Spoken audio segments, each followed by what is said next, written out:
Hey, what's up you guys? It's Nick and welcome back to Nuggets Anonymous. Now, I'm sorry I missed last week. I was out at the lake with my family. We hung out for Labor Day. It was a lot of fun. And stick around to the end of the video and you can see some hilarious footage of me getting thrown off of a boat. But in the meantime, let me tell you about my 3 favorite beginner lizards. These are lizards that are great if you're just starting out and you want something that's not a snake. And it's also good if you are a parent and your kids are asking, Mommy, Daddy, can I please have a pet lizard or a pet of some kind? And you don't want to get them a dog or a cat because there's tons of responsibility. And a reptile is a little bit easier for them to care for, and it's also not as demanding, which is very true. So these are all great options for those types, for people in those situations. So let's go ahead and jump into it. Okay guys, so the first animal we're going to talk about right now is one of these guys. This is Riffraff, and he is my crested gecko.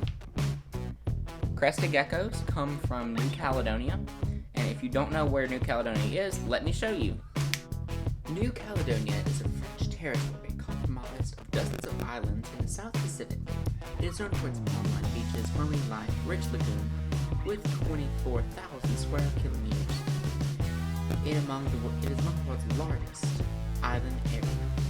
A massive barrier reef surrounds the main island, Grand Terre, a major scuba diving destination and the capital. Nomia is home to the French-influenced restaurants and luxury boutiques of Parisian France. Okay, so crested geckos, like we just went over, are from New Caledonia. These guys are awesome because, and these are always normally my first pick for when people want to get a pet lizard. Ooh.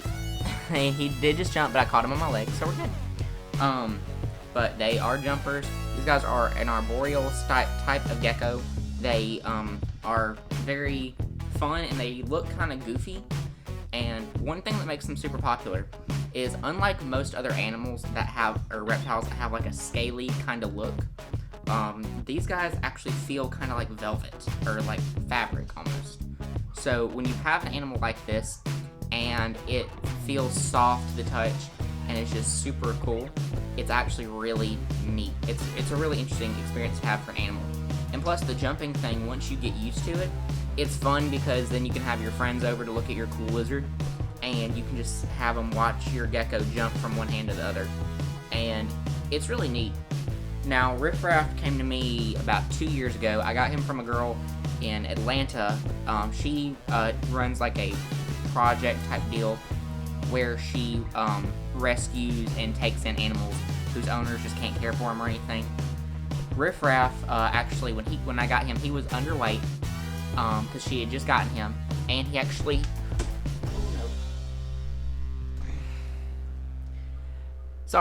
and he actually had an infection in that eye, which is kind of why it's a little bit darker than the other one and smaller. And he'd had this infection for a while, so his eye's permanently like this. I honestly don't know if he has use of it yet, or anything like that. But I do know his infection is gone. He's fine. He's been with me for a very long time, and don't worry about him just jumping. He landed over here on the Chester drawer, and the good thing about these guys is, like I said, they're tree dwellers, so they jump a lot, so they're built to miss some branches and take a little bit of impact, so nothing big. And actually, if you look at his feet, you can tell he's a climber because he has these little hooks in his feet and little webbing to kind of grasp onto trees and mossy areas and all. So these guys are really cool, and what makes them popular for pets is, A, they don't need heat because they're from a very temperate climate. So if you live in most areas in the United States, mostly like the middle and down, you're pretty good for caring for these guys because the temperature you keep in your house normally is going to be perfectly fine if you keep it around the 70s. Now, and they can go down to the 60s too. It's not that big of a deal. You just don't want to make them freezing cold or crazy hot. The other thing that makes them really cool is that, unlike a lot of lizard species that eat insects as their primary diet, these guys actually will eat something called rapashi or Pangea crested gecko food. I actually spoke to a friend of mine at wow, their name totally left me. Gecko Junkie. I'm so sorry. Gecko Junkie, and he and I spoke, and they spoke to me some at the first show in our first video, and he and I kind of spoke a little bit on these guys, and he actually pointed out this is one of the main reasons why he works with these guys, because it's a more economically friendly pet. You don't require heat. They don't really get super big, so you don't need huge enclosures. And the food for them is easy to access and easy to make, because you just mix it till it's like baby food. So, if you ever really want a really nice, really cool lizard for your first pet, these guys make a really great option. And plus, I mean, they're freaking adorable. Except for they do that. So, something to keep in mind. Okay guys, and next on our list is the leopard gecko. This is Scales, and I've had her for almost 10 years now. We're actually on year number 9 right now. So Scales is, like I said, a leopard gecko. These guys are probably a very, very common cat pet, especially for kids, because they're super easy to care for. You can find them in pet stores, reptile events all over the country, and they come in a vast amount of colors that are actually commercially available, which is really good, because most of the time if you want a cool morph or a cool colored animal, you have to go through a breeder. You can't really go to a pet store. Now, I always do say buy from breeders though, just because breeders will know the animal more and they'll be able to educate you more. But leopard geckos are really easy to care for most people. Unlike the crested gecko, they do require heat, because these guys are from the deserts of Pakistan. And if you don't know where Pakistan is, 3, 2, 1. Pakistan is an area in the Middle East that connects the areas of South Asia, East Asia, West Asia, and Central Asia. It is an area that is demographically located to have a high area of economical influence, and lies among the maritime border with Oman, as well as Afghanistan's Wakam corridor in the northwest.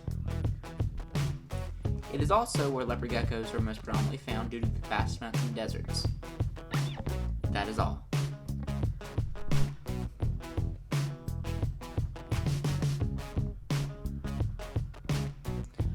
Alright, so, like I said, deserts of Pakistan, so they do need some heat. These guys come from rocky deserts, and they are really good at, like, finding places to hide.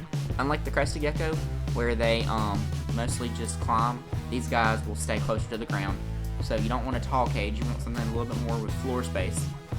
And these guys, unlike the crested gecko as well, will eat bugs. That's all they eat. So crickets, mealworms, superworms, dubia roaches, things like that. And what's really cool about crested geckos that makes them very popular is this big chunky tail. Hers is a little bit smaller because she's a much smaller gecko. But the tail that's back here is kind of like a built-in health barometer, health meter. Because if they have everything they need, they have all the water they need, all the food they need, this tail's gonna be big and puffy, and that's where they store all that excess fat and water. Meanwhile, if the tail is pretty thin and lanky, that's going to be an indication that the gecko is not getting everything it needs. You need to kind of beef it up some more, throw in some more bugs, give it more water, kind of just make sure you keep an eye on it until it gets back to being nice and beefy. Which is good, because if it's a first pet for someone, or if it's for like a kid or something, that's nice, because then as a parent or as a first-time pet keeper, you don't have to constantly wonder, is my pet healthy? Am I doing everything for it? All you have to do is just check the tail.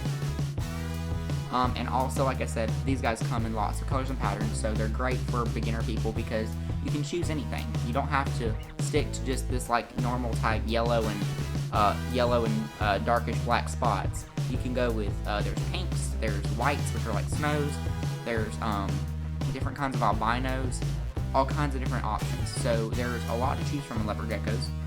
And then you just need, like I said, the heat source and some food, and a couple places for them to hide, and that's all you really need to care for these guys. And these guys are good because you can go either very elaborate, and you can get a nice fancy tank that's like 10 to 20 gallons, and you can care for them and give them a really nice fancy hides.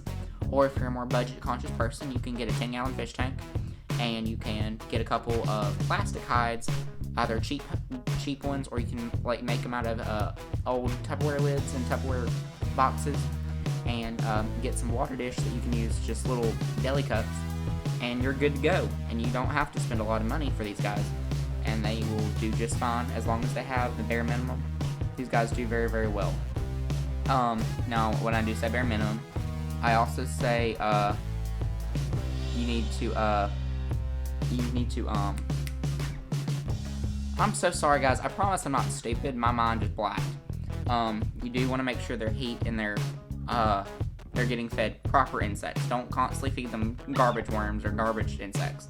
Things like butterworms and waxworms, for example, they do not do very well on a diet of just those, because those are very high in fat, high in phosphorus, not very high in protein.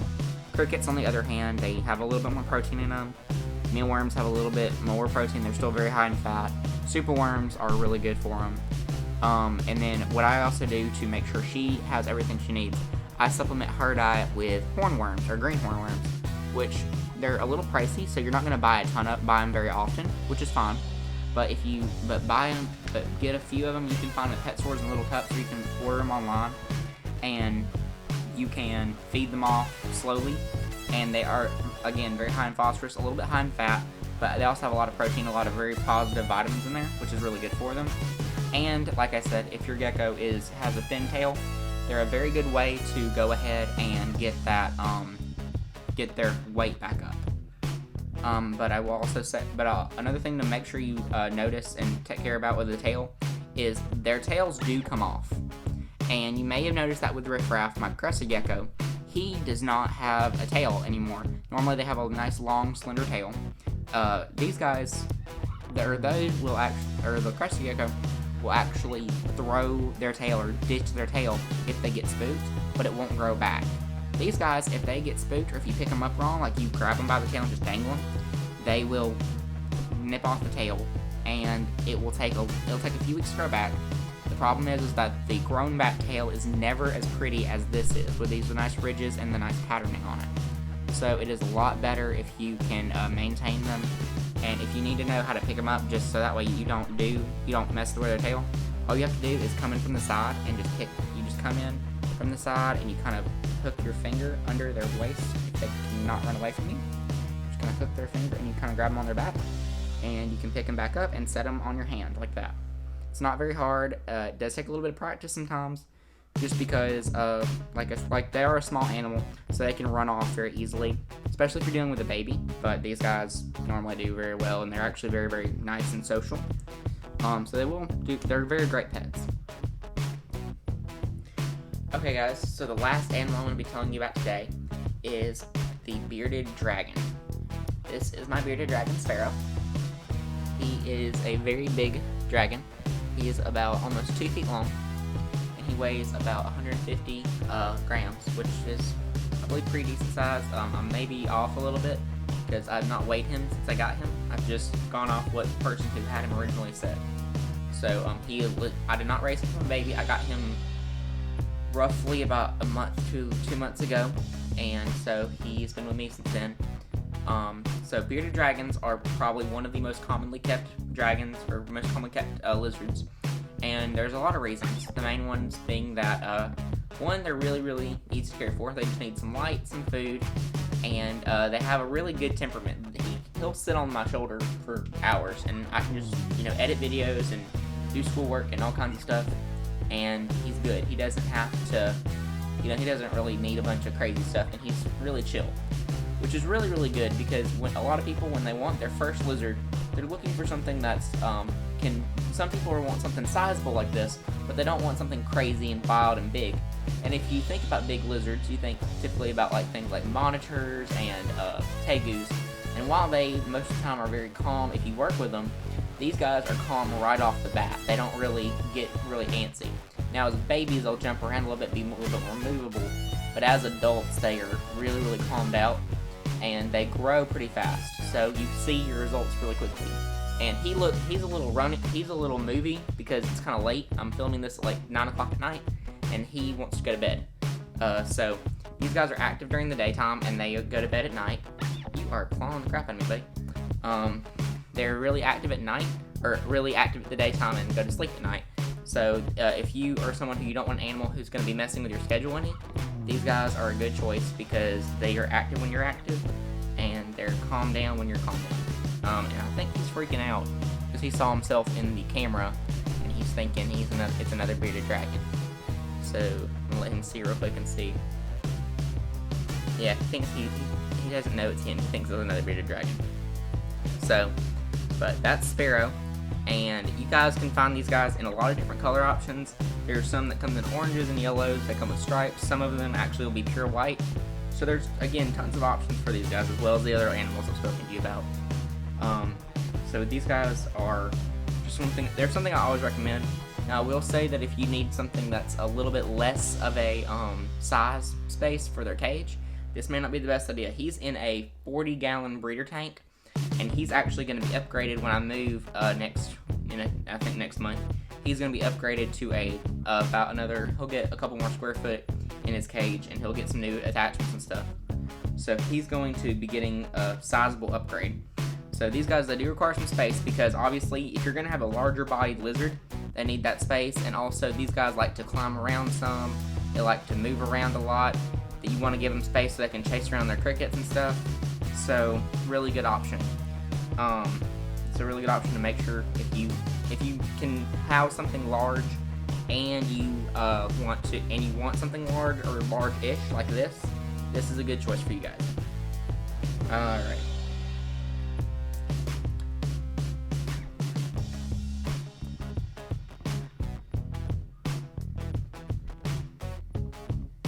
Okay guys, I really hope you enjoyed the video. It was a lot of fun for me to show off all my cool animals to you. If you have any questions about any of them, feel free to leave them in the comments below. Also, make sure you subscribe to the channel so you can come back next week and check out all the fun stuff we do on this channel. And check out all of our other videos. We really, really love when you guys check us out, and if you really like us, then make sure you hit the subscribe button. And follow us on Instagram, because we're trying to post as much stuff there as possible and give you kind of a more in-depth look at what we do. So, you guys have a great day. We're going to make sure this channel gets awesome even more. Like I did say, we are moving into a new space in about a couple weeks to a month from now. So this all around and behind me is going to change. This stuff that I have from my Five Below video, is going nowhere. And I cannot wait to see you guys next week. You guys have an awesome week. And now enjoy the video footage I promised of me getting thrown off of a boat.